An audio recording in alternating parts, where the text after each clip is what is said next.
Hello, everyone. My name is Linda Peavy, and I am the owner of LaPav Consulting, and I'm going to be your hostess for this evening, where we are going to talk about how you are going to get information on how to write and secure grants for your woman-owned business or your woman-led nonprofit. All right. So I am in Ohio, where I can't complain about the weather. It's about 40 degrees. So I want you to give your city and your state a shout out. And let me know who's in the room with me. Let me see who's with us. Natasha, good evening, Natasha, Stephanie, Katina, Tammy. Let me know where you're coming in from. Again, I'm in Ohio, and I want to welcome everyone to the webinar tonight, where we are going to talk about how to get grant funding for your woman-led business, whether you're for-profit or a nonprofit. Doesn't matter. There's grant money for you. All right. Kim is in Philly. Yoka is in the ATL. Hello, Anika from, is that Cocoa, Florida? And we have Sia from Fresno. Hey, everyone. Come on into the webinar. Welcome. We have Antonia from Oklahoma. I started to sing that Oklahoma song, which I love. Okay. Hey, Valerie. Valerie's from Cleveland Heights. So we got C-Town in the house. I'm right outside of Cleveland. So I'm in Northeast Ohio. So thank you so much. We're going to have a great time tonight, where I teach you grant writing for your woman-led business. And people who know me know this is a no fluff zone. This is a no fluff zone. We have so much information to cover. So we are going to get started. And the first thing I'm going to do is show you like my 30-second TV commercial, which will just give you some idea, a little bit more about what I do, who I am. And then we're going to start rocking. All right. So let's come through. We're using this new technology tonight. So we're hoping that everything goes well. All right. Here we are. Hi, I'm Linda Peavy, owner of LaPav Consulting. My passion is to place your organization on the path to excellence. Are you struggling to communicate your message, reach target audiences, or secure funding? From marketing communications to grant writing, we achieve your goals. We've worked with high-profile clients and have secured $17 million in funding for charter schools and nonprofits. Call today to discuss what your success looks like and how LaPav Consulting can help. All right, so that's a little bit about me, and I have my trusty assistant, Irene, who's going to be helping me tonight. Now we're going to get right to the presentation and a little bit of housekeeping. Oh, let's go all the way back. A little bit of housekeeping for you. So I have a lot of information to share, right? And so what I want you to do is ask questions throughout, but make sure you put them in either the Q&A, which there's a separate Q&A area, or you can put into the chat, because when we're done, we have a really intense Q&A. We're going to go through both. So whether it's in the chat or whether it's in the Q&A, we're going to get to all of your questions. And please, please, please, don't be shy. Feel free to ask questions. We're going through a lot of information tonight. And so I want to make absolutely sure that you get your questions answered, because that's really important for you moving forward. So again, we are getting ready to get started. I just want to make sure this slide is in here. All right, here we go. So one more. There we go.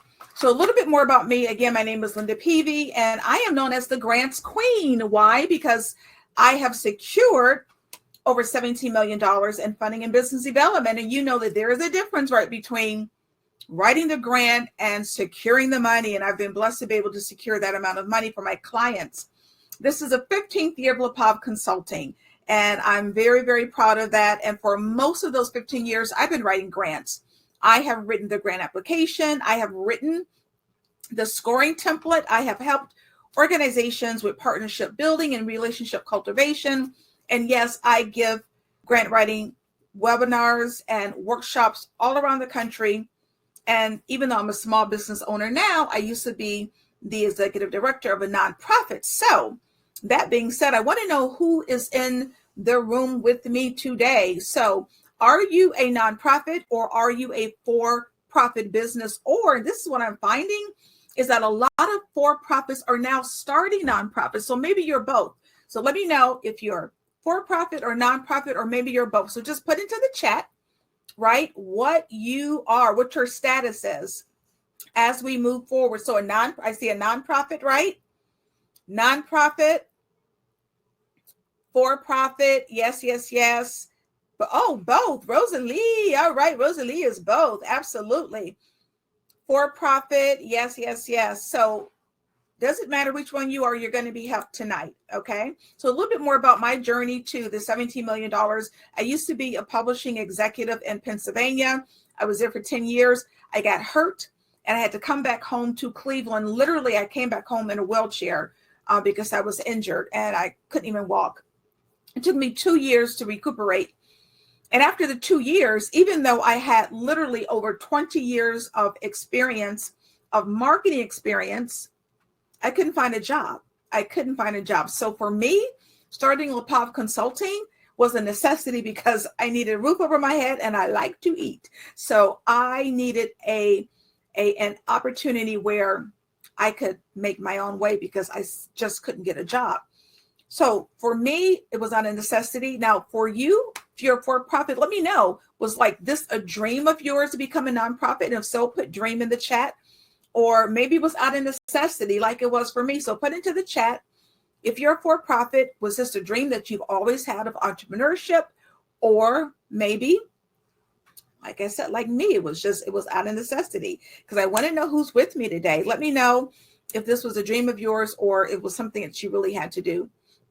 So I started LaPav Consulting, and one of my first jobs was to be a contract executive director of a nonprofit. Right. So we've got both in the house. We've got both dream, both. Absolutely. We had some dreamers in the house. And so when I started LaPav Consulting, I got hired as this contract executive director of a nonprofit. And the first week I was called into the office of the board of directors, and I was told that I had to write a grant to save my job. I had to write a grant that would pay for the salary of the executive director, me. Now, of course, they didn't say that to me while they were interviewing me, but guess what? I had to do it. And I didn't know anything about grants. I didn't know what a grant was, but you know what? I learned, and I was able to write that grant for the salary of the executive director, and I saved my position. You know, we're women, right? How many times are we as women called into to save a project or a program, or sometimes we as women are called in to save the company, right? So have you ever been in that position? I know I was. But what I learned was that there is a connection between writing the grant and getting free money. That is the key word tonight. Free, free, free. You're going to hear it all night. I'm going to be giving you lots of tea tonight, right? Free money. There is a connection. But there's a process, and that's what I'm going to teach you tonight is the process, right? So this is what we're going to cover. Why this class, 3 keys to funding, philanthropic landscape, which is very important, grant basics, how do you prepare to write, what to write, how do you write, and how do you attract that right funder? And then we're going to talk a little bit about bid proposals and capacity statements, and then I'm going to show you how do you get that application notice, and then we're going to talk about how do you research to find the right funder, to find the right grant. And then I have a list of available grants for you. And then don't go anywhere, because in the end, I have a bonus surprise for you. And then we're going to do a phenomenal Q&A. So let's get rolling. So why this class? Oh, and just so you know, I'm going to be going fast. There's a lot of information, a lot of tea. This is being recorded. Okay, so you will get a replay afterwards. So the webinar is being recorded. You will get a replay. So why this class? Well, we as women entrepreneurs, you know what? We need help with funding other than loans, right? We need grants. We need free money. But grant writing can be very costly. It is a skill. There is a difference between a professional grant writer and someone who writes grants. A professional grant writer like me, we get anywhere between $100 to $200 per hour to write grants, right? But you know what? You can learn the skills to place your position, whether your organization in a position to win grants, right? Why pay a grant writer when you can tell your own story? And I say this all the time. Nobody can tell the story like you. No one. But here's the secret. You don't have to be a professional grant writer to secure grants. What you have to know the process. And that's what I'm going to teach you tonight is the process. Two different incidents completely changed the landscape of philanthropy. One was COVID-19. When COVID-19 happened, what took place? You had small businesses going out of business left and right? We probably know someone who went out of business or had to lay off employees. Well, foundations and your major corporations took notice because after all, small businesses, we are the backbone of this country. And they said, we need to do something about this. So foundations and your major corporations said, look, we are going to create pools of money in the form of grants. And we're going to provide this money in the form of grants to small businesses, especially women-owned businesses, right? I tell you, I've been doing this for 15 years, and I have never seen the amount of money available for-profit businesses. You know, at one point when you heard the word grant, you thought of nonprofit. No more. You as a for-profit organization can get free grant money, right? And so now we have these grants that are available for us. Now, if you come across the COVID-19 grants in particular, what do you want to do? You want to talk about how COVID-19 affected your organization. Did you have to lay off employees? Did you have to close, right? And did you have to recover? And what was that recovery process like? And what were the financial needs of that recovery? Now, the second incident was the George Floyd murder. When George Floyd was murdered, once again, foundations and major corporations said, we have got to do something about the racial injustice in this country. And for them, one of the easiest ways, we're going to keep it real, was to put money on it, right? And so once again, they created pools of money in the form of grants, free money that they could give to organizations, for-profits, nonprofits who were somehow addressing racial injustice or what we call DEI, diversity, equity, and inclusion, or any socially conscious causes. It could be the homeless, it could be poverty, but we're the beneficiaries because so much of that money has been pulled together for us, for small businesses, but especially Black-owned businesses and especially women-owned businesses. So we are the beneficiaries of this grant money that is now made available to us. Again, at one point it was unheard of for-profits to get grants. Now there's so much money available. Now we're going to talk about grant basics. So what do you need to know about grants? Grants are not paid back. Now, this is just for you nonprofits. If you are a nonprofit, you must get your 501c3. Why is that important? Because the 501c3 is the tax-exempt charitable organization designation by the IRS. It means that you don't pay taxes. Plus, if those for whom are supporters of your cause donate to you, they can list those donations as tax deductible, as charitable donations. Now, what does it mean for you receiving grants? Well, the overwhelming majority of foundations will only give to nonprofits if you have your 501c3 status. You don't want to use a fiscal agent if at all possible. What is a fiscal agent? That's an organization that has their 501c3. And so if they're getting money for you, they would get the grant money and then they would give the grant money to you. And that is exactly why foundations don't want to deal with fiscal agents, because that's the third party.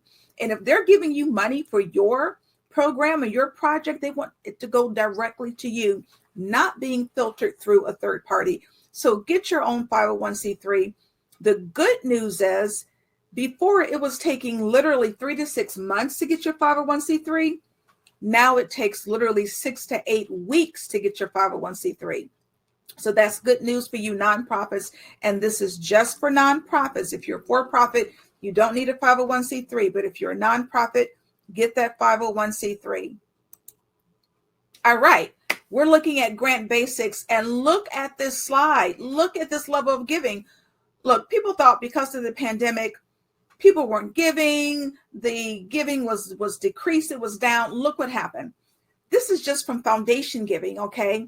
Increase in 2021, right? Over 3% from 2020, over $90.8 billion.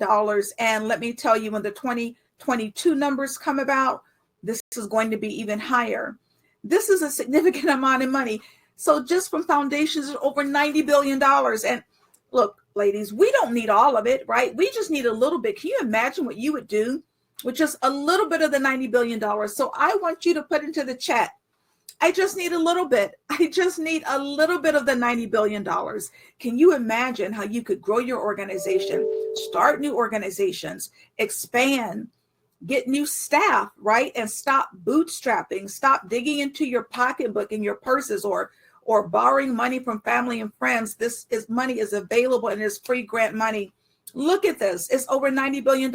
Yes, Yoka, just a little bit. Talisha, just a little bit. That's all we need, right? It's just a little bit of the $90 billion. So what you need to know is that the money is available. Don't let people tell you that it's not. Okay. Now we're going to preparing to write a grant. So this is where a lot of organizations fail, right? They see that grant application, they download it, they fill it out and they submit it. No, you have to prepare to write grants. And what I like to do is have you just go through some writing basics because I want you to submit the best application possible. So there's 5 basic writing skills. We won't deal with the first 4. We want to look at editing and rewriting. I'm a professional editor. I'm a professional writer, and I use Grammarly. Grammarly is this incredible editing software tool. And guess what? It is free. Free. There's that word again. So if you're using Grammarly, please put it into the chat. It is phenomenal. And this particular article is going to make you a better writer. Improve writing skills dramatically by doing these 15 things. This is your homework. This is first cup of tea. Download this article. It is going to make you a better writer, courtesy of our friends at Grammarly. Now, I have the professional version, which is only about $150 a year, but you don't need it. Free. Get the free version. It will help make you a better writer. Yes, Kim says Grammarly is my best friend. Oh, and there's also a student discount where there you go. So if you happen to be a student, look for that student discount. Now, we're preparing to apply for the grants. You need to get your documentation in order. You need your EIN. What is that? Your employer identification number. Also, if you're a nonprofit, you need that 501c3. Now, if you're a for-profit business, you need to make sure you have your articles of incorporation, for sure, your bylaws, but you also need your state certification, which is your business license.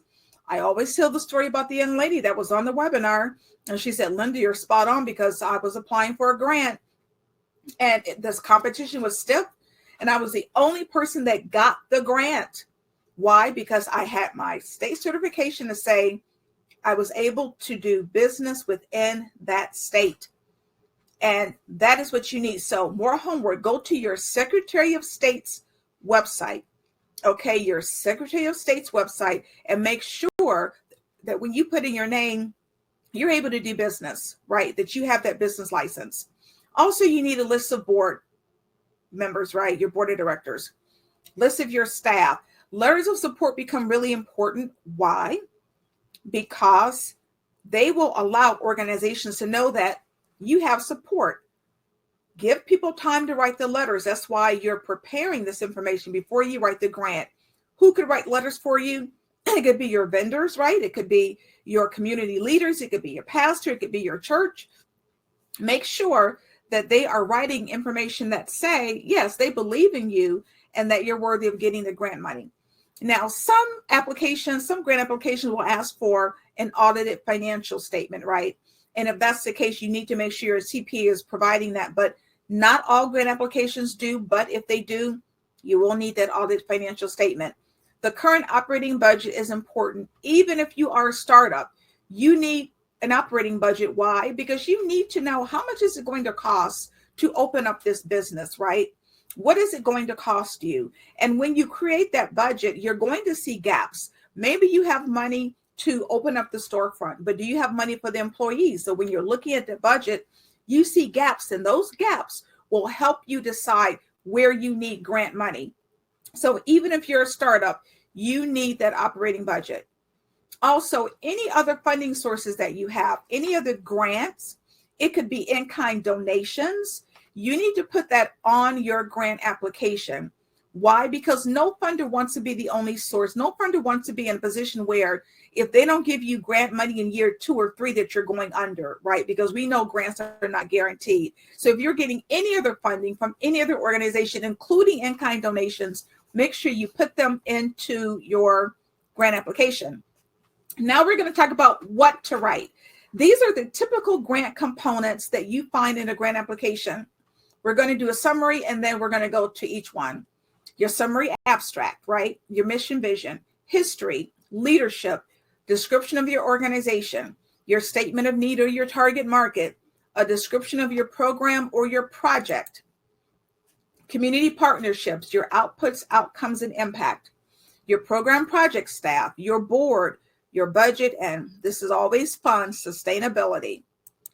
We're going to get started with summary abstract. What you need to know, you will always see it first, but you always write it last. Why? Because it's going to include the most compelling components of that grant application. So don't be fooled. You'll see it first, but you always write it last. Your mission, vision. Now, you should have a mission statement, but do you have a vision statement? This is more homework for some of you. What is the difference? The mission statement, what are you doing now? Like, what are your aims and your goals? But do you have a vision statement? Because you're going to be asked that question. What is a vision statement? It's what you would like to have happen in the future if you're able to implement your mission statement successfully. So what do you want to have happen in the future if you are implementing your mission statement? Now, the mission statement becomes so important because you want to align it to the funder or the foundation where you're seeking funding. So let's say you're in K through 12 education. Well, you want to make sure that you are seeking a foundation or a funder or an organization that also is providing money to organizations that support K through 12 education. You have to match up, right? Your mission to the mission of that organization. That is how you help determine whether or not you have the right funder. The history section of the grant application. What you need to know is that every organization has a history. Even if you are brand new, you have a history and you need to write it in. So let's take the example of a retired principal, right? She was a principal of a high school, grades 9 through 12, and she wants to start a tutoring organization because she knows those students are underperforming in math and reading. She starts a tutoring organization. She may be thinking, well, I don't really have a history, right? I'm just starting. Well, she spent 20 years in high school with her target population, those students, right? And so by her being the leader of this high school and saying that the students were underperforming in reading and math, she got the idea to start her tutoring company, right? So what was the impetus for you starting your organization or your nonprofit? That becomes a part of your history. Next is leadership. So that's your typical executive leadership, your COO, your COO. Just be sure to include your board of directors because they're considered a part of leadership as well. Next, you're just describing your organization, but you're talking about any track record that you have of working with the target population. We'll talk about that in a minute. What has been your success rate? What has been your success factors, right? What has caused you to even be in existence, right? What impact have you had on the people that you serve? You want to mention these items when you're talking about your organization. Next, we talk about the statement of need. What is the problem? And what you need to know is that there is always a problem. Whatever you are doing, you have to write about it as you resolving an issue or addressing a problem, right? Doesn't matter what you're doing, right? Let's take a bakery, right? You may think, well, she's making cupcakes and cookies. What problem is she solving? Well, she wants to locate in the downtown area. So maybe there's been no other successful businesses in that particular location, and she wants to come in and she's going to be contributing to the economic development of her community, right? So that's solving a problem right there, because there's been no other successful business there and she believes she can do it, right? Or she's serving businesses in the area because it's a downtown location and she wants to be able to provide like the best bakery items to the company, right? So that they can impress their clients by having this fabulous these fabulous baked goods being presented to their particular clients, right? So she is solving a problem. So no matter what you do, look at it in terms of what are you addressing? Let's take a service contract provider, right? Let's say you're in career development and you're helping people who've either been fired or maybe they quit and they don't know what next direction they're going to take, right? You know, maybe they want to go to another 9 to 5, or maybe they want to be an entrepreneur. But what is the problem? The problem is that you have all this talent outside of the job market. You have people who don't know what they want to do, who are very skilled. And so you want to make sure that people are utilizing their skills, but people are utilizing their skills within the job market.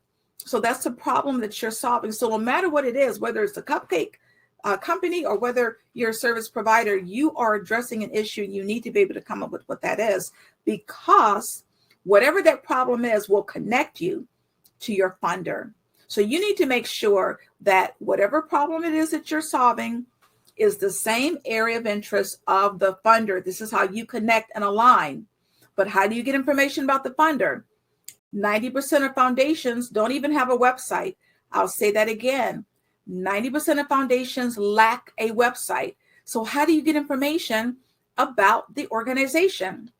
Well, this is my next cup of tea, the 990 form. So the 990 is a tax form that nonprofits and foundations and organizations have to submit to the IRS.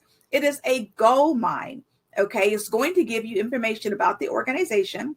It's going to give you their leadership, their board. But when you scroll down to the end of the 990, there's going to be a document that will show you where they are donating money to. And you look at that document and you see if there's any organization similar to yours. So if you have an equestrian program, right, where you're using horses to heal veterans, you want to see whether or not there's a similar organization that's on their donor list. It is a gold mine. Don't sleep on 990s, but how do you get the 990? Well, you could pay an organization for access to all of the 990s, or, and this is the word free again, you could go free to this particular website, projects.propublica.org/nonprofits. It will give you free the 990 of any organization that has been filed. So don't sleep on 990s. They are a wealth of information. And I want to make sure, yep, that particular URL is placed in the chat. Now, target population, who are you helping? And here's the big issue that I always hear. I'm helping everybody. You can't help everybody. Who is best, the word best, served by what you provide?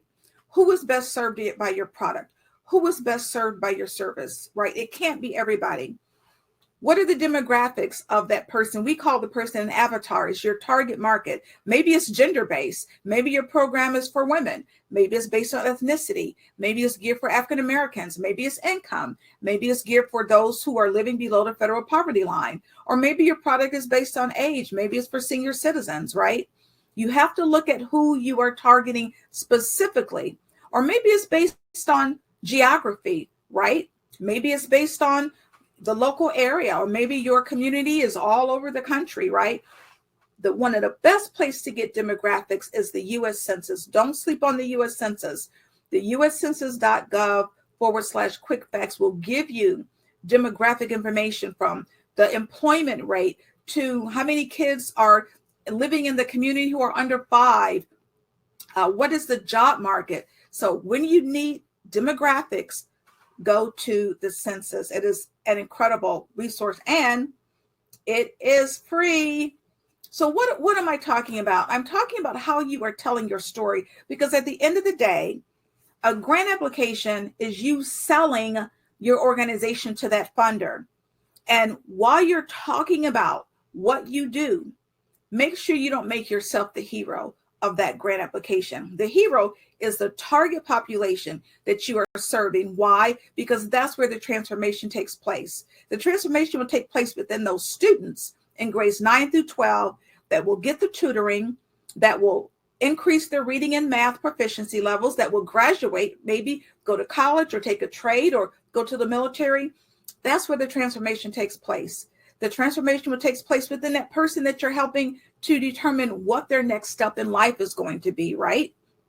So keep in mind, transformation occurs within your target population, which is why you need one. You need to figure out who, again, the word best is best served, right, by your services. So are you telling your story the best, especially those of you who have written grant applications before? Did you tell your story well? It's all about showing how you've changed lives, how outcomes have been achieved. And you always want to appeal to the emotions when you're telling your story, right? This doesn't have to be difficult. If you have a website, every one of you need to have on the homepage of your website a video or videos of real examples or testimonials of how you have changed people's lives, right? And look, it can be that bakery, right? Because you could have some of your customers, I'm an Android person, but if you have that iPhone, you can have them talking to that phone for a minute and talk about how, oh my gosh, those are the best cupcakes they've ever tasted in their life, right? That is so simple and it's cheap and it's easy. And those videos should be on your homepage. If you want to do professional video, fine, make sure it's no longer than 2 to 3 minutes, right? I've been in so many meetings with program directors of foundations where we're going on and talking about the organization and the target market. But when we show the video of those examples and those testimonials, you can literally see their faces change. So please, please, please be using video to show what it is you do and how you're making a difference in people's lives. Now you have a decision to make.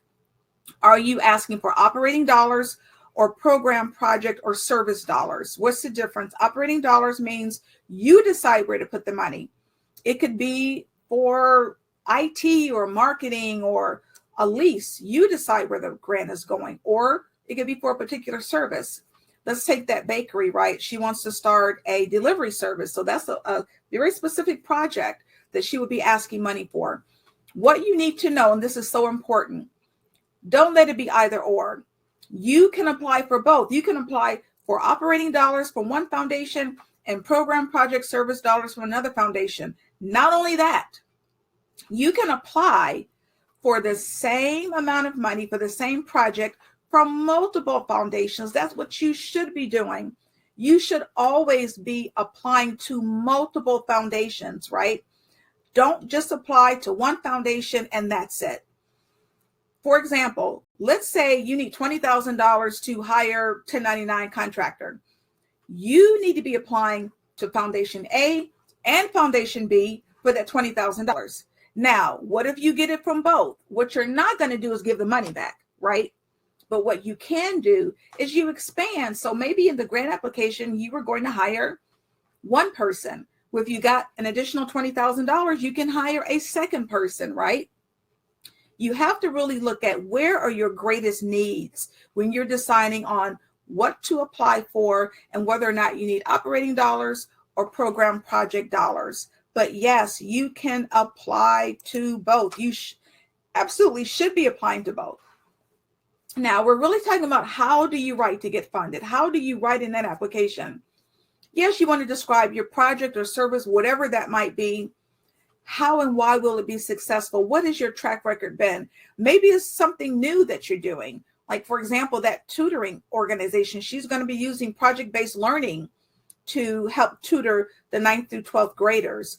She needs to be able to research and show that project-based learning has been utilized successfully to help teach 9th through 12th graders who are in an urban setting.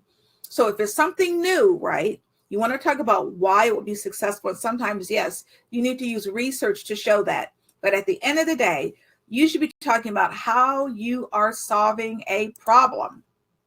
Now, community partnerships. This becomes so important because I've seen it on almost every single application.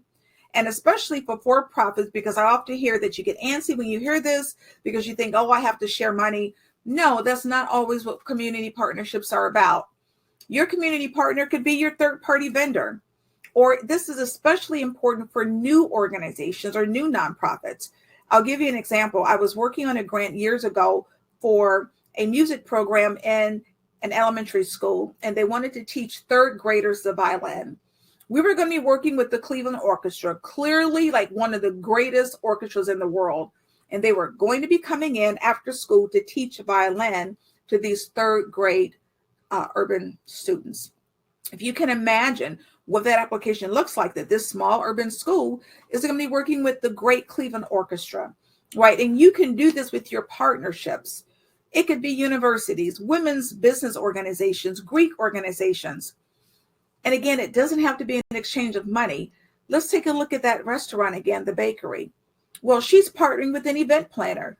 So the bakery is providing information to her customers about the event planning service. And the event planning service is utilizing the bakery, but also recommending the bakery to her clients. So it could be something as simple as like a memorandum of understanding where you're talking about how you're going to be providing different services or support to one another. And sometimes there's money involved or sometimes there's not, because in your program, you may need, right, to work with an organization where you need to pay for their services. But either way, the community partnerships are just critical. Now, we're talking about outcomes, outputs, outcomes, and impact. And what you need to know is that some grant applications will only list one. Others will list all three. So we're going to talk about all three so that you understand the difference, right? And we're really talking about forecasting. I don't want you to get scared when you hear the word forecasting. You're simply laying out in the grant application what you expect to happen if you get that grant money. So the outputs, those are the immediate results that will happen if you get your grant. The outcomes are usually like 6 months to a year down the road. Those are activities that will happen based on the outputs. The impact, that's a little further along. That's maybe a year to 2 years down the road, but it's based on the outcomes, which are based on the outputs. So I'll give you an example. A daycare center said, look, we need $20,000 to open. If you give us the $20,000, we're going to open in this great community. We've done our research. We're going to serve 100 families and 250 children, right? That's what's going to happen if you give us the $20,000. Well, 6 months from now, because we've opened, we're going to be able to expand our daycare capacity by 40%, and we're going to start 24/7 services. Now, as a result of the growth and the expansion of services, this is what's going to happen a year to 2 years from now. 25% of our families will experience less stress. Why? Because, they can drop their kids off 24/7, right? 65% of children will demonstrate improved behavior because we have such a great educational program. But look, in a year to 2 years, because we grew, because we added these 24/7 services, we are going to expand to 2 locations. So you're forecasting, you're looking at what's going to happen in the future because you gave us this money. Next, you're going to be talking about the goals of what you're going to do, how you're going to show that the money is going to be used. How are you going to prove that the money is going to be used in a way that really is making a difference? Many of you, I know you've heard of SMART goals, right? They're specific, they're measurable, they're attainable, they're relevant, and they're timely. Let's take a regular goal and change it to a SMART goal. So a regular goal could be, I want to reduce the poverty rate in Cleveland. Well, that's a huge, wide, broad goal, right? The SMART goal is, I want to reduce the poverty rate by 5% in Cleveland for Hispanic children under the age of 5 within a 5-year time frame. What did I do? How did I change it from a goal to a SMART goal? I added data and statistics, and that's what you're going to do.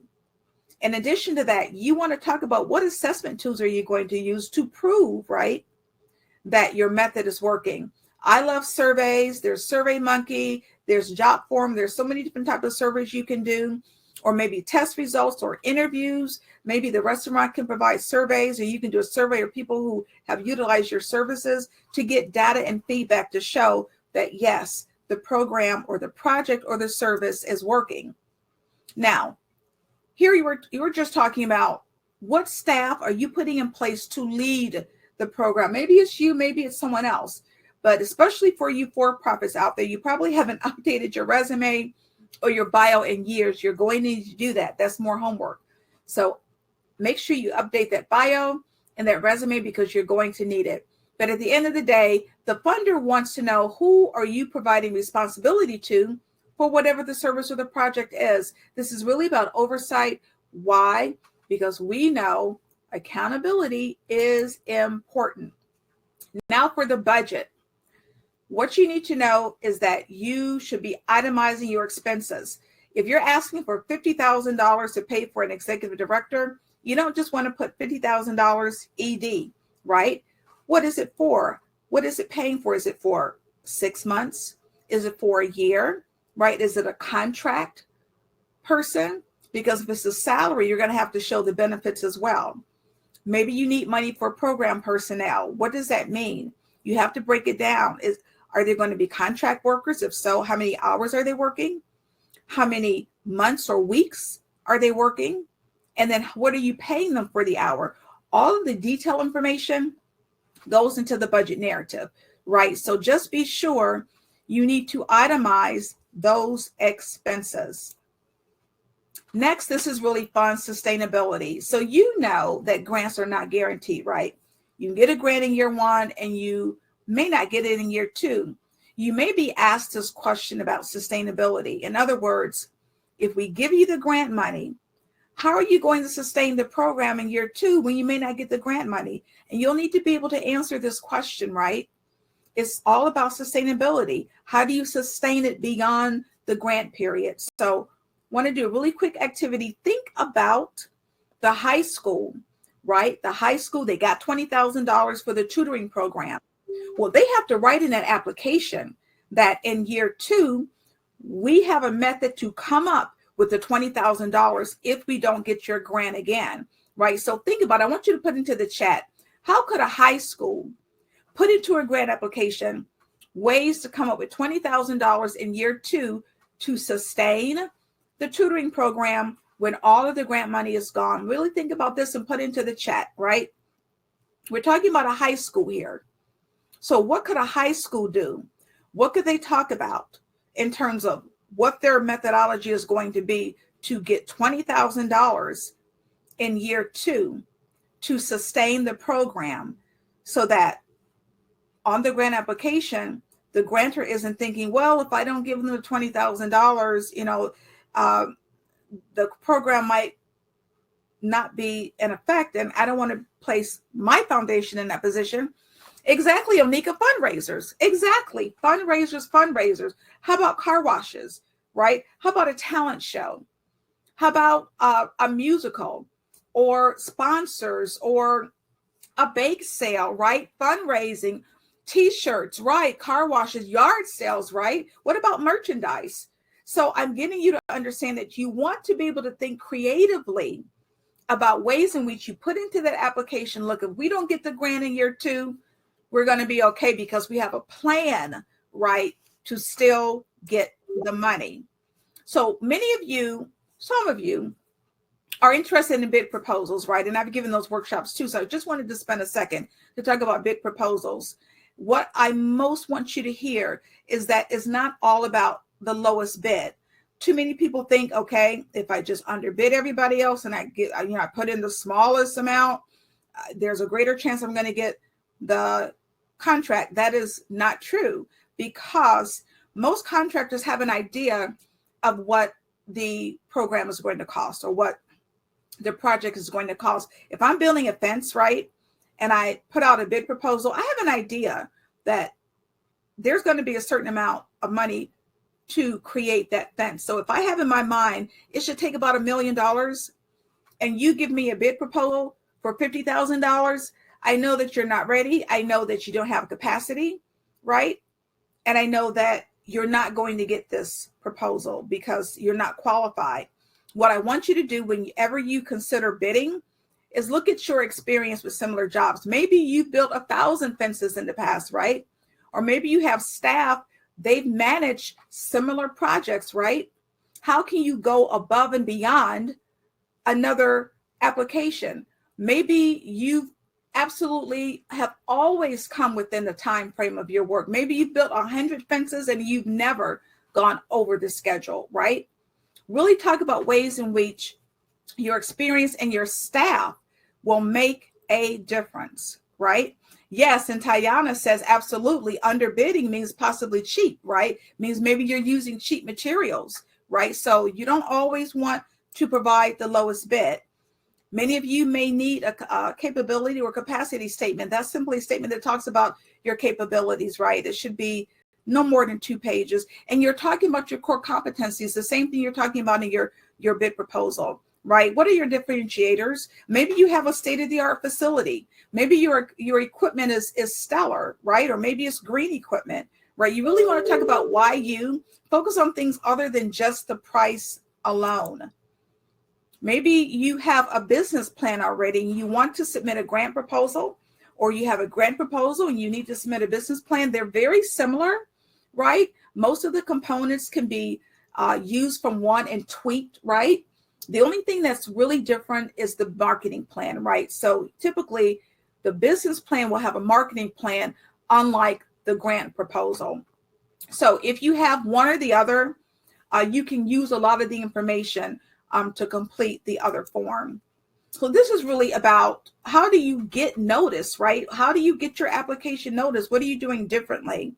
And the one thing I have to tell you that's going to make a difference is your mindset, because this is about things that you do before you write a single syllable of that grant application. You need a mindset of winning, because if you go into grant writing thinking, oh my gosh, I'm not going to get a grant. There's no way they're going to give me this money. Let me just fill out this form and send it in. You're probably not going to get the grant, right? Because we've seen the money is available. There's over $90 billion just from foundations, and people that look just like you and me are getting grant money every single day, right? But you have to go into this knowing that it is possible. And we're in a different world. No longer are grant applications like 200-page dissertations, right? Literally, there was a grant for a for-profit that was due yesterday. It was 500 words, right? So many applications, especially the for-profit ones, 2 to 3 pages. The $2 million grants that I've seen this year were both 7 single-space pages for $1 million, right? So please don't think that you have to sit down and come up with this 200-page document to write a grant. No. It's not like that anymore. I know you want to position yourself for success and be successful and help clients and solve problems. But yes, it will take a little bit of time, right? You want to research those funders. You want to gain those community partners, right? Because we know the results are absolutely worth it, right? You can finally open. You can start your passion and that dream that you have. You can operate successfully using somebody else's money, okay? Free money. So you can finally pay your bills and stop bootstrapping, stop asking family and friends for money, because there's free money available to you. Now, if you don't take anything else away from this webinar, please hear me out. Whatever you do, please, if at all possible, meet with the funder first before you submit that application. I've been in too many meetings where I've heard foundation people say, I look at the application, if that person has not called me, has not emailed me, has not sent any type of mail, that application might go into the trash. Now, not all foundations do this, right? But why take a chance, right? Do due diligence, right? Some foundations, look, all they want you to do is complete the application and send it in, and that's fine. But if you have the opportunity to meet with the funder, please do so. Literally just last week, a client was meeting with a funder. The funder didn't know anything about this client at all. 30-minute meeting, right? In that meeting, you're going to learn more about that grant than you will ever know from the website. They're going to know more about you than they will ever be able to read from your website.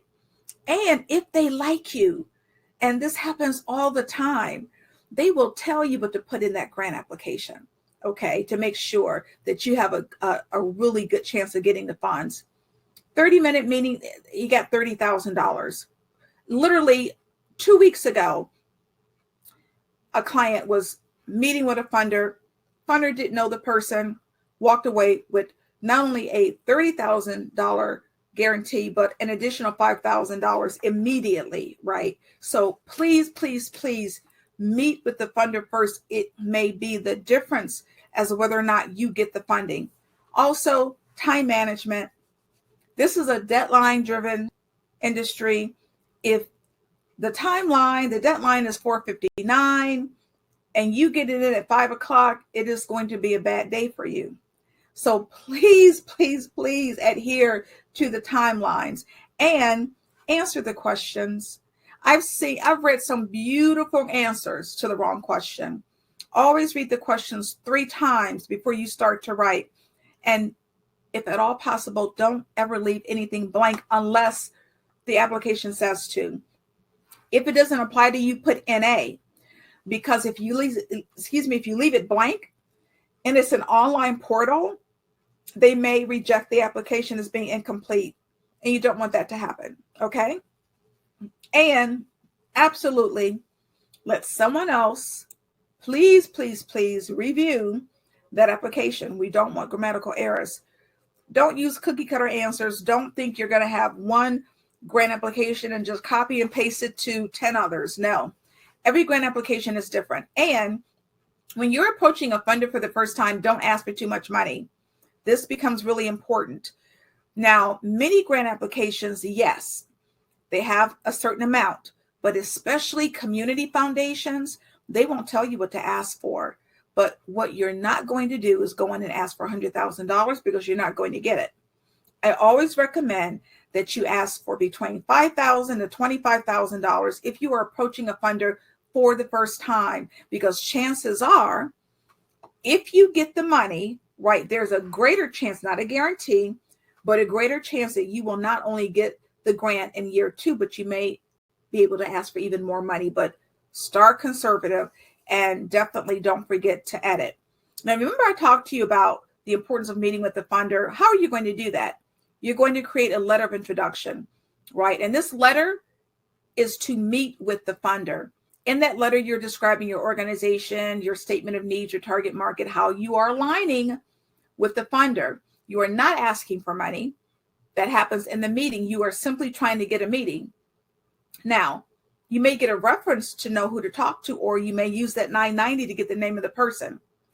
But let's say you have the name of the person. How are you going to get the email address when you don't have the information? Well, I've been giving you tea. This is the teapot. I kid you not. What I don't want you to do is send that letter to like info@abcfoundation.org, because it's going to go in the hemisphere and who knows when it's going to come back. You need a real email address, and this is how you get it. www.getemail.io is unbelievable. It will give you the email address of just about anybody in the world, right, that works for an organization or a corporation or a nonprofit. I get emails all the time from people in Italy, Germany, anywhere I'm doing business, right? It is phenomenal, and it is free for like the first maybe 10 to 15 emails they give you free. So make good use of them. And then it's about $60 a month. For me, it is absolutely worth it. But if you're looking for somebody's email, getemail.io. And yes, I see. Thank you. It's been put into the chat. Now we're looking for grants. How do you do your grant research? These are some of the most popular portals. The Foundation Directory Online is the leading source of information. They give you the list of funders, okay? They give you the list of funders, and they're about $50 a month. Instrumental.com is more expensive. They're about $200 a month. They give you the list of grant openings, the funder, and they give you the 990 and more information. Grants.gov, you know that's the single source of federal information. Lilly Foundation, for those of you who are faith-based, that's the largest funder of religious organizations. If you have an educational program, Grant Gopher is fantastic. I love Grant Watch because they have so many last-minute grants and they're so easy to use. If you're a minority organization, UrbanAwarenessUSA.org is Black-owned, and they provide so many grant opportunities for Black organizations. And Grant Watch is not Grant Watch, Grant Station is another really, really good one. I'm going to put that into the chat. You may be familiar with, and I believe it's Grant Station. It's either .com or .org. But all of these portals you can use, excuse me, to get information on grants for nonprofits and for-profits, okay, for both. Now, this just happens to be the front homepage of Grant Research and Grant Watch, excuse me, to do your grant research. This is grantwatch.com. Look in the middle there. You check off, are you a nonprofit, a business, or an individual? And then you apply filters. So you're plugging in your information. Like, what type of grant are you looking for? Is it federal, foundations? Do you want to look for national organizations, excuse me, or local organizations, or maybe global? I know I have a lot of women from all over the world on here. Yes, yes, yes. You can look for global funding on these sites. So there's a place where you put in your country or even your city to look for grants. And then, of course, your target population, because that is how you match up with your funder, right? Who is it that you're serving?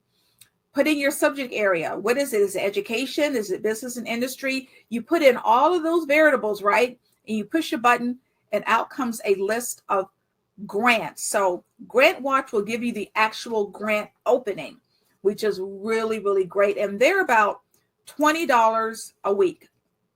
So I told you I was going to give you some actual grant opportunities. If you are a for-profit, you have to know about helloalice.com. That is the largest portal of available grants for for-profit women-owned organizations, right?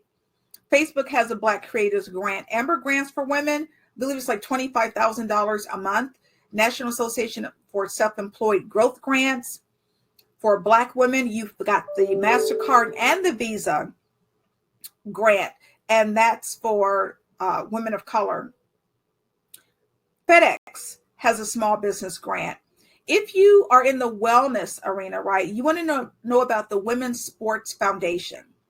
Grants for Women, again, I mentioned it before, that's a great site, excuse me, for grants. They're going to list grants for you, grants for for-profits, grants for nonprofits, but all grants that are led, all foundations or organizations that are led by women.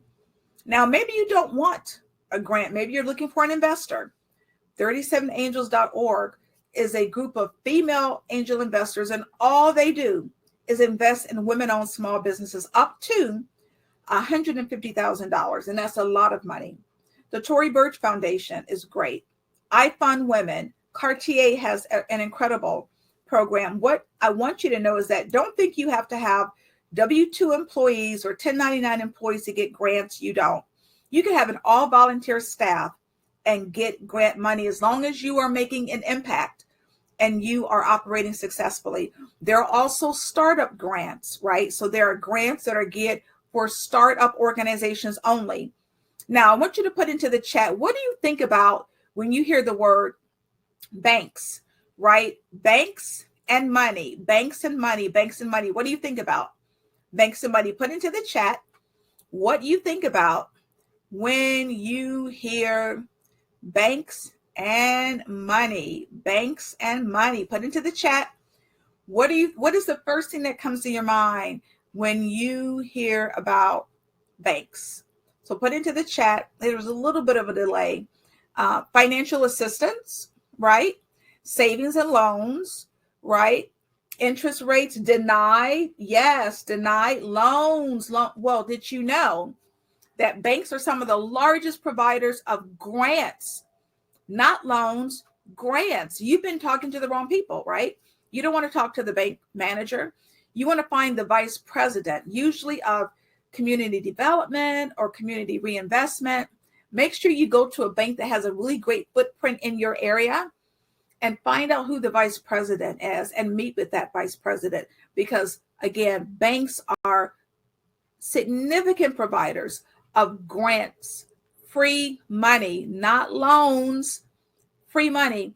And a young lady was on my webinar last year and she heard me talking about banks, and she found a bank that had a really great footprint in her area, and she applied for a $2.3 million grant Okay, so please don't think that banks are just for loans. So these are some really good women's organizations that I want to bring to you. Again, grants for women. I belong, there may be some women on the webinar. I belong to Women Helping Women Entrepreneurs, which is an unbelievable Facebook group of over 650,000 women entrepreneurs. Again, 650,000 women entrepreneurs. So make sure you join that group. I belong to the National Association of Women Business Owners, the Cleveland chapter, American Business Women's Association, a Female Entrepreneur Association.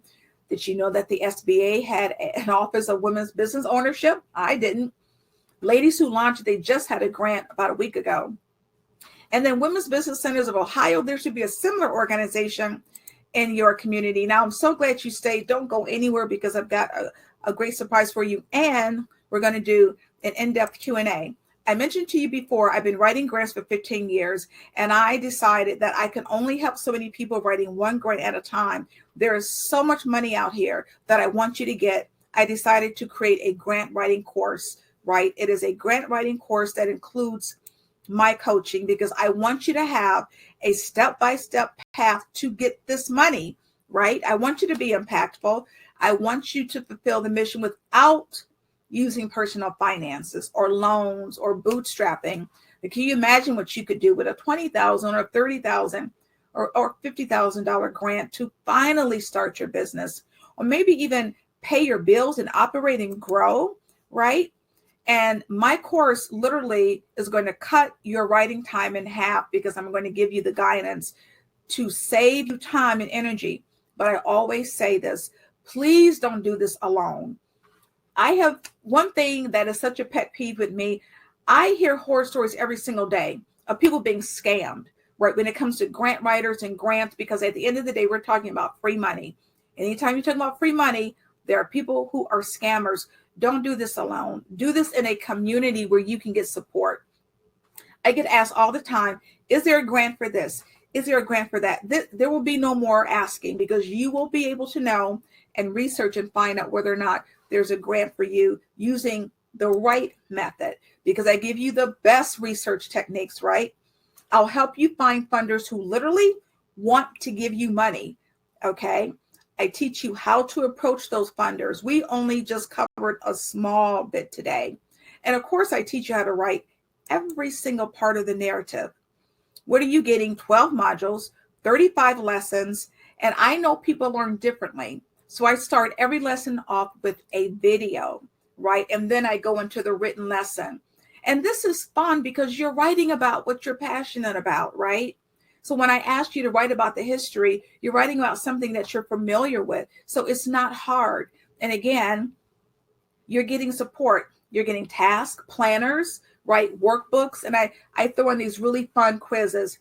And of course, I give you actual grant examples. Every grant example in this course won money. Okay. It was a grant that I wrote personally and it won money. And I'm doing something that nobody else is doing. I'm giving you a list of over 400 funders. You get, when you buy this course, literally you're ready to go. Like you are ready to get this grant money. And where some funders and some founders and some instructors, they offer a course and they're gone. No, I stay with you. I have a private Facebook group. I'm in there all the time and you get the support and the help you need. Plus, I give you an hour of group coaching. We had group coaching Monday. Oh my gosh. I'm telling you, it was fire. If you're on this call and you were there on Monday, I help people. People are being helped. Okay. And people are getting funding based on these techniques. So what are we talking about in terms of the cost? The course has been audited literally 3 times, and the modules are worth $3,549. Just the videos alone are worth $599. Just the funders list that you get, right, is worth over $500. And actually, it's over 450 funders now. You get workbooks, and you know those planners are so important. The grant tracker is so important because you want to keep abreast of where you are applying for grants. And I told you before, you should always be applying for more than one grant. How much is it? Well, the normal price is $9.97, but look, it's Women's History Month. We are going to get off to a phenomenal start. So no, you're not going to pay the $4.97. You decided to be on this webinar with me tonight, so you're getting this bonus. Is one payment of $247, and that is it. So many people think, okay, Linda, that's a monthly payment. I can do this every month. No, it's not a monthly payment. It's one payment. It is one payment of $247. That's it. And because it's Women's History Month, you can make it in two payments. So if you need two payments, it's only $137.50 a payment for 2 months. Not every month for a year, 2 months. $137.50. And I don't drip my course. Some people drip their course where they only apply or provide a little bit of the course at a time. No. If you have $137.50 and you buy this course, you're in, you get the entire course. The course is self-paced, right? Look, we are busy. We can't necessarily get to the course when we think we can. We may have an idea to get to the course tomorrow or next week, and life happens. I know this. I understand this. That's why the course is self-paced. It is online, and it never expires. I'm going to say that again. This course never expires, right? Now, the $247, I have to say, is only for 3 days. That's it. People pay the $497 for the course. That's what they pay. You have a chance to get it for $247 or $137.50 in two payments. You have to use this code, and this is really important. You have to use the code, right? It's 50% off for 3 days only, right? And the course never, ever, ever expires. So you're going to be ready. You will take the information. At the end, I literally give you the funders. I give you a list of funders. You're ready to go. This is everything that you get. Everything from the lessons. We didn't even talk about the letter of inquiry, right?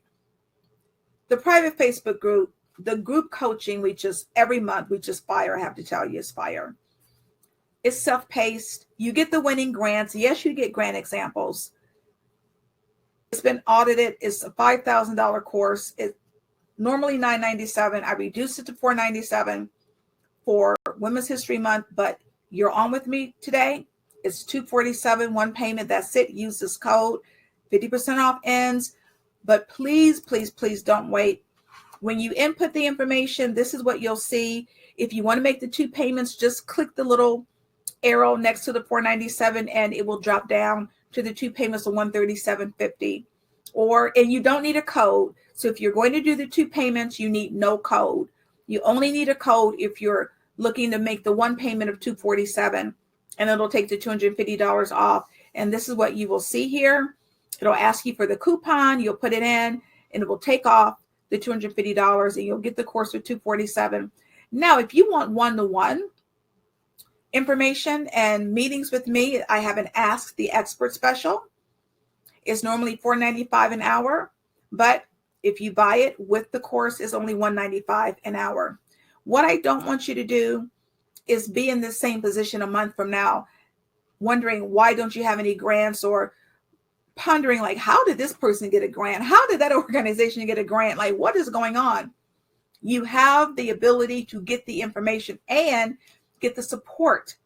Okay, you get the free monthly coaching. The next session is Monday, March 27th, but the Facebook group is phenomenal. Literally, people come to the Facebook group if you need help. If you need maybe somebody in the Facebook group, you can ask them to review, right, a page of your grant or a section of your grant. And the students are so amazing. I mean, typically somebody in there will do it for you, right, for free. What I want you to do is be ready. We're at March 1st. There are some organizations that provide funding, rolling funding year round, but the majority of the money is at the beginning of the month, or rather the beginning of the year in the first quarter. So when the money is gone, the money is gone. Walmart, Verizon, they'll tell you, get that grant application in, because by the middle of the year, our funds have been exhausted. So please, you're in such a great place to start now, right? Please don't be in the same place a year from now or 6 months from now. needing money, bootstrapping, finding out, oh my gosh, I could have started my journey a year ago to get this grant money. These are just some testimonials. Kim said she started the program. It's amazing. She said Linda P was a master grant writing guru.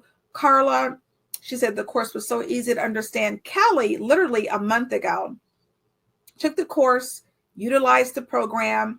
She wrote a $75,000 grant that she won for her colleague, and then wrote another grant for her.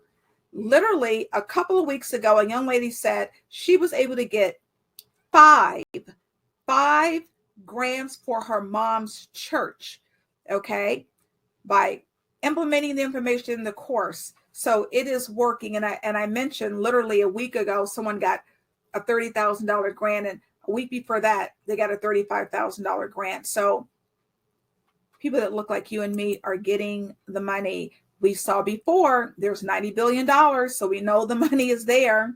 What I want you to do is really speak this into the universe. I want you to say into the chat, I am ready to get grant money. There is no waiting.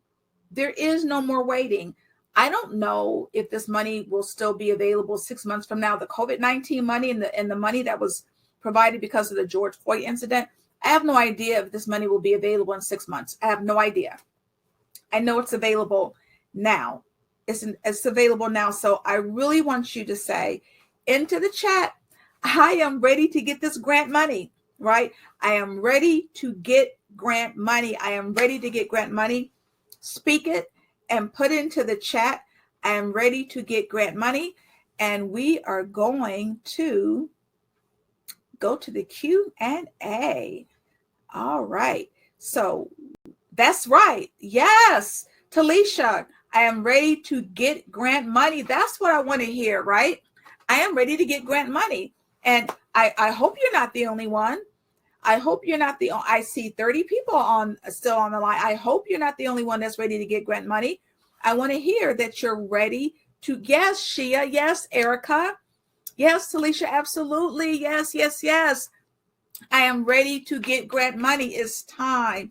Please, please, please don't wait. So what I'm going to do is start with the yes, Shakayla, I'm ready to get grant money. That's what I'm talking about, because don't be in the same position. Just invest in yourself. Please invest in yourself. Oh, and it's tax deductible. I didn't even mention that.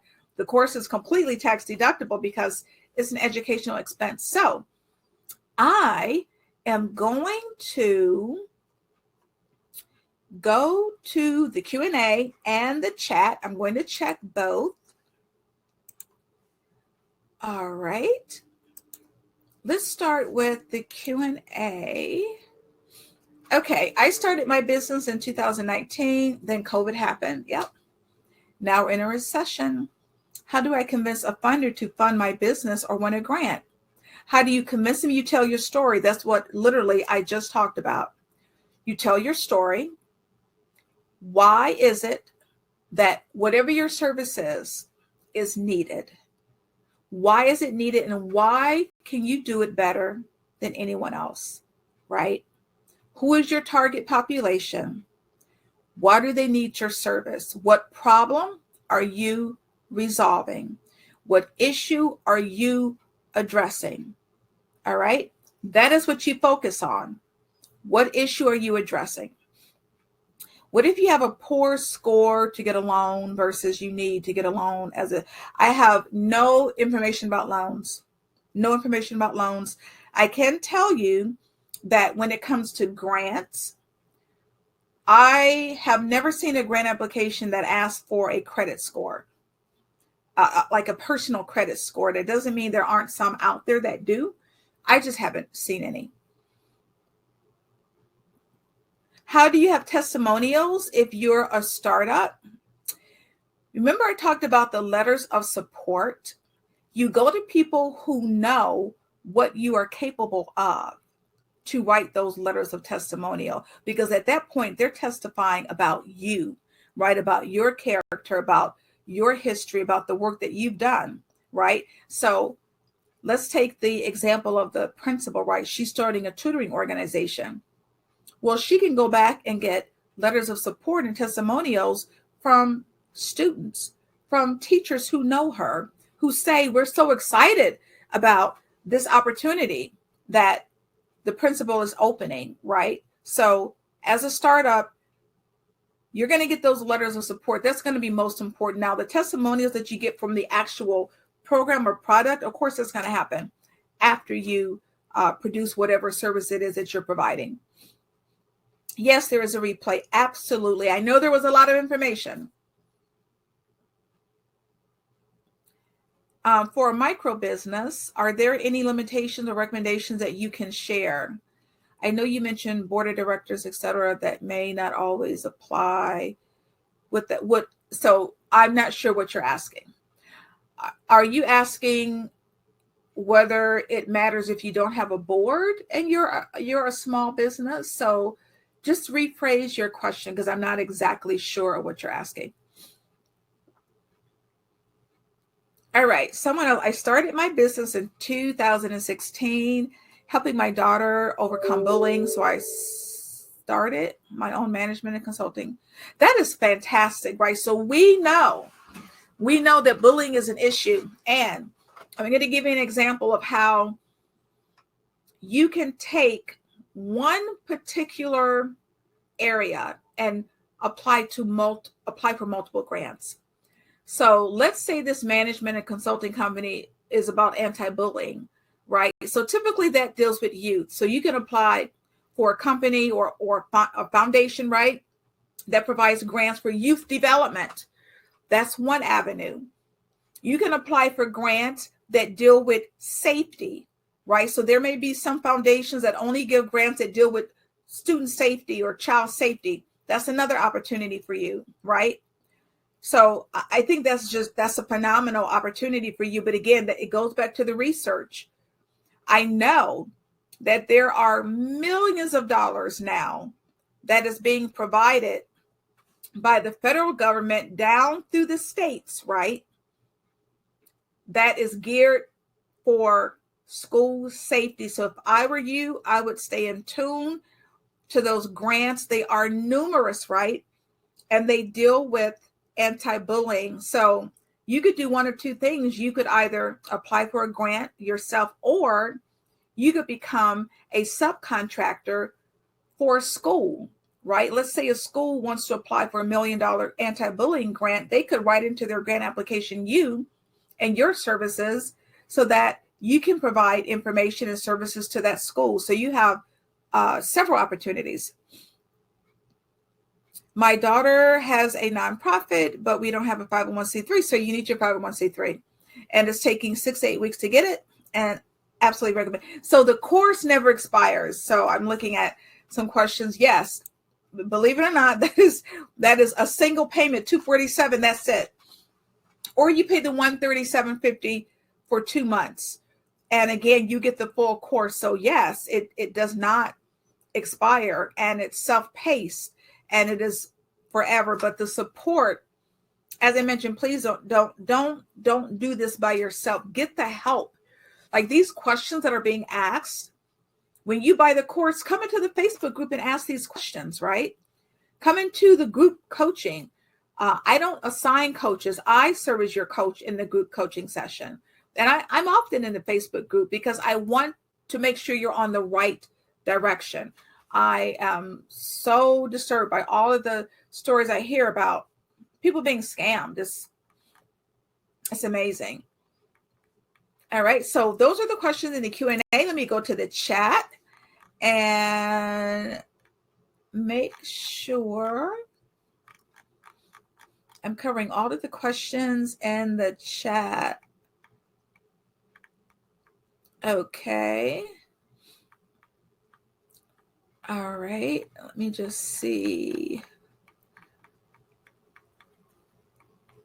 And then I'll go back if I need to in the Q&A.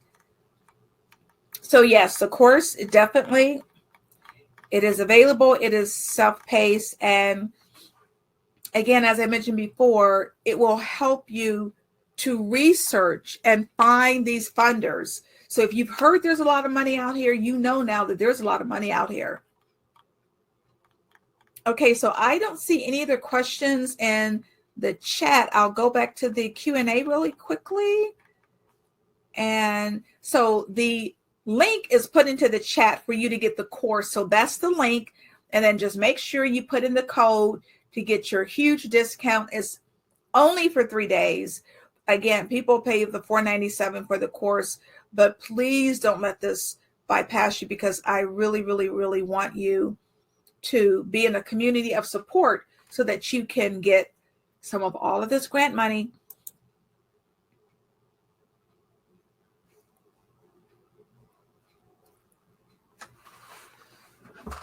So yes, it's for 3 days. So the deal is for 3 days, which takes you through Friday.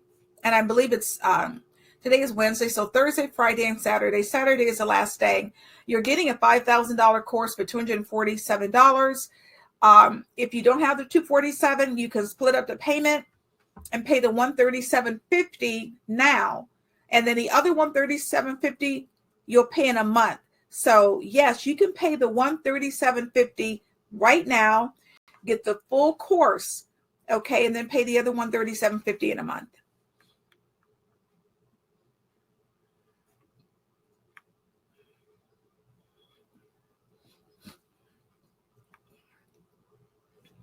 I always recommend a board. Even if you don't have a board of directors, and I'm speaking to for-profits, get an advisory board, right? Get an advisory board. So even if you don't have a board of directors, just get an advisory board, right? If you're a nonprofit, you need a board of directors.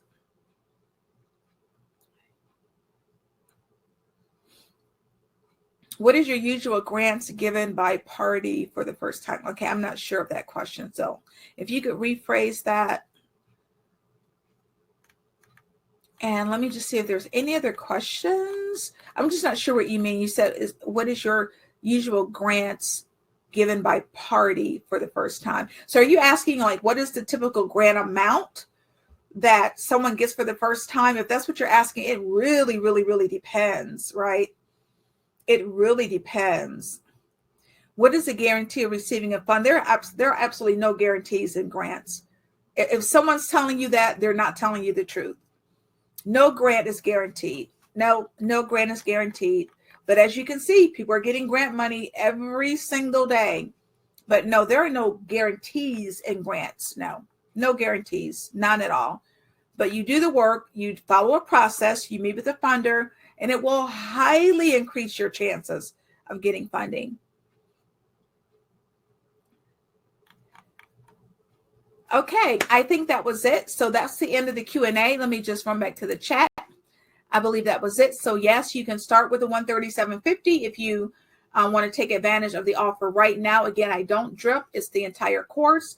You pay the $137.50 now and the $137.50 a month from now, and you will be ready to rock and roll. And I really hope to see you in the Facebook group, and I hope to see you in the next group coaching, because I want to be able to help coach you to get this money, right? Because it is available now. For how long?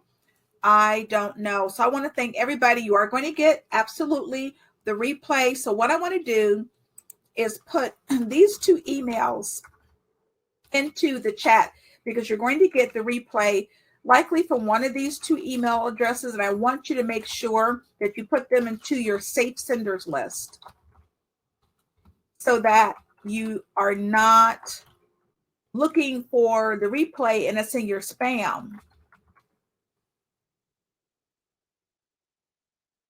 Okay. Excuse me. So one of those 2 email addresses, lpv@lepov.com or hello@grantwritingfornonwriters.com. I put them right at the top. So Irene, you might want to copy and paste those and highlight those as well. But make sure you put those in your safe senders list, because I'm going to be sending out the replay tomorrow. Maybe tonight, but more than likely tomorrow. And I want to make absolutely sure you get the replay, because this is a lot of really helpful information for you But most of all, I wish you the best. I really hope you take advantage of the offer because I want to help you get to the place where you can get free grant money. And so I hope to see you in the Facebook group. I hope to see you in the next group session so that I can help you get this money. And I thank you so much for joining me. I want you to have a blessed evening and a safe evening. And I wish you, so many well wishes as you move forward. I hope this was helpful for you. I really do. And just please, whatever you do, move yourself forward, invest in yourself, invest in your dream, invest in your belief, and don't be in the same place a month from now because I want to see you move forward. So thank you, everybody, and have a very blessed evening. Bye-bye.